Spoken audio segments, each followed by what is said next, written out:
O projeto de rever o marco temporal prevê mudanças no critério para a demarcação de terra indígena. Pela proposta em discussão, apenas terras já ocupadas pelos povos originários até o dia 5 de outubro de 1988, quando foi promulgada a Constituição Cidadã, podem ser consideradas terras indígenas e, portanto, reivindicada por eles. Um tema bastante polêmico e sensível, e agora eu começo pelo Zé Eduardo Cardoso.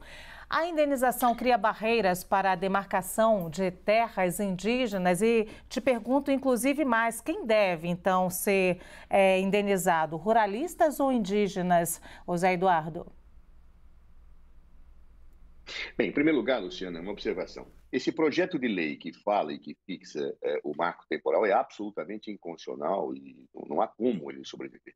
O artigo 231, parágrafo 1º da Constituição Federal deixa absolutamente claro que as tradicionalmente ocupadas povos indígenas, sem a definição de qualquer marco temporal, devem pertencer à União para que possa, então, ser colocada à disposição dos povos indígenas. Esse projeto de lei é claramente inconstitucional. Mesmo que viesse a ser aprovado pelo Congresso Nacional, certamente o Supremo Tribunal Federal haveria de reconhecer a sua inconstitucionalidade a partir, inclusive, de um precedente, que foi o julgamento da demarcação da área chamada Raposa Serra do Sol, porque ali se reconheceu que, mesmo antes de 5 de outubro, poderia haver a prova do esbulho possessório legitimador da demarcação. Então, portanto, esse aspecto, para mim, eu já tiro de letra. Segundo aspecto, a Constituição ela é muito clara quando ela aponta que atos que são firmados sobre essas terras são nulos de pleno direito e indenizações só podem ser feitas para benfeitorias quando realizadas de boa-fé pelo proprietário. Então, em primeiro lugar, qualquer discussão sobre indenização teria que ser feita por via de emenda constitucional.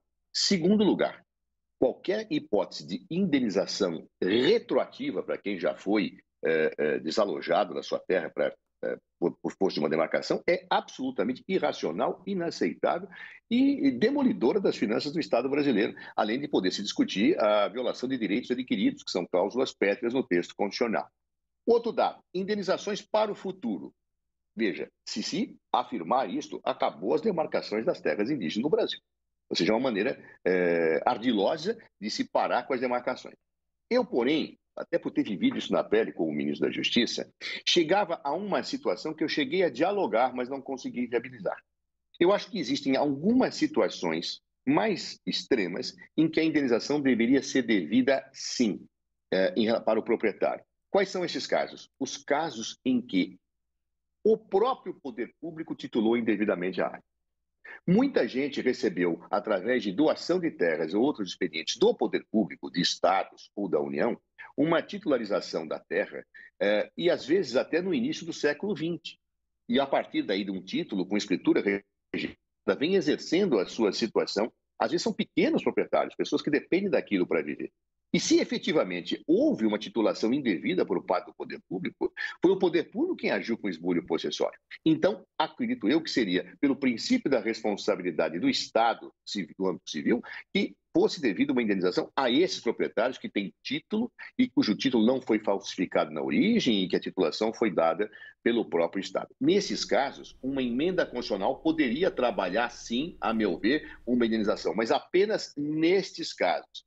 Tudo o que mais se faça a respeito estaria se legitimando situações de fato absolutamente inaceitáveis a partir do que diz a Constituição Federal e claramente com o objetivo de paralisar a demarcação de terras indígenas.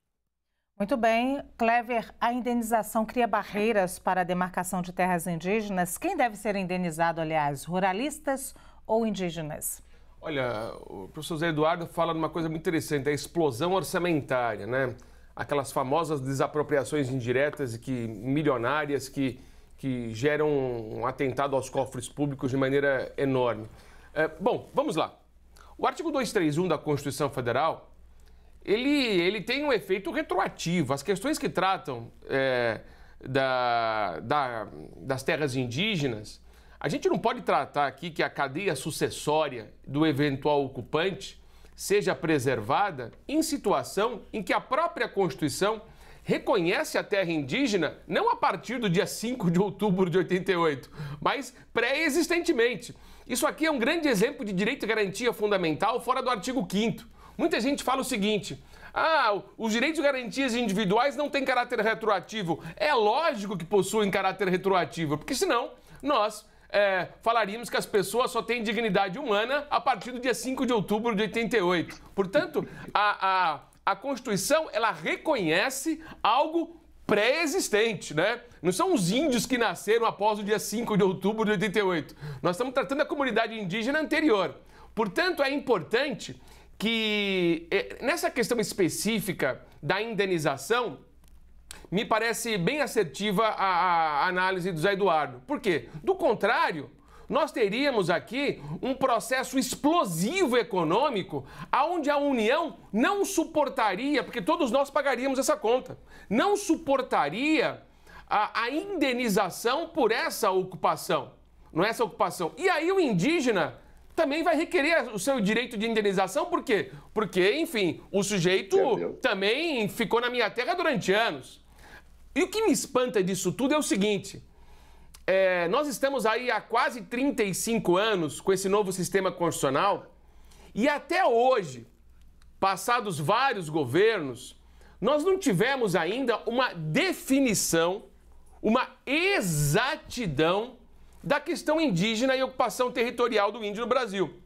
Isso gera uma insegurança jurídica enorme. E aonde vai cair isso? No Supremo Tribunal Federal. Mais uma vez, o Supremo Tribunal Federal ter que realizar uma tarefa que não seria naturalmente sua, seria do Poder Executivo. Ou seja, o Poder Judiciário fica recebendo demandas do Legislativo porque o Legislativo não faz o seu papel. O Poder Judiciário fica recebendo questões do Poder Executivo porque a gestão indígena e a definição das áreas até hoje não foram traçadas e delimitadas com exatidão. Então, me parece que falta um pouco de gestão administrativa na administração das coisas indígenas. Agora, eu sou totalmente contra essa questão da indenização, porque isso vai explodir o orçamento brasileiro, vai ser impagável, nós vamos levar a União à falência. Então, isso não pode ser tratado, porque senão a gente vai também ter que ter a tratativa disso em relação aos índios. E aí quem vai indenizar os índios? Aqueles que ocuparam a terra indevidamente durante X ou Y anos? Então, essa questão da indenização tem que ser bem tratada para não inviabilizar o orçamento da União.